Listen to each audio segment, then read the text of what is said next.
యేసయ్య అనుకుంటే, యేసయ్య ఆమోదిస్తే ఒక్క చూపు చాలు, ఒక స్పర్శ చాలు, ఎండిపోయినది పచ్చగా చిగుర్లు పెడుతూ స్టార్ట్ అవుతుంది. మళ్ళా మనందరి జీవితాల్లో ఎలాంటి అనుభవాలు ఉన్నాయో, ఆ అనుభవాలకు ఎలాంటి పరిష్కారాలు ఉన్నాయో ఆయనకు తెలుసు.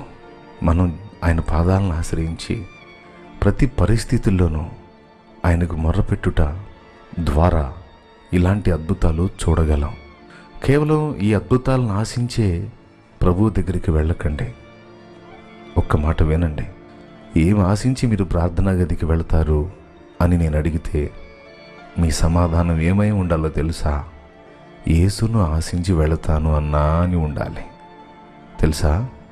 ఏమి కోరి మీరు ప్రార్థనా గదికి వెళతారు అని నేను అడిగితే యేసును కోరి వెళతామన్నా అనేది మీ సమాధానమై ఉండాలి. అంతే.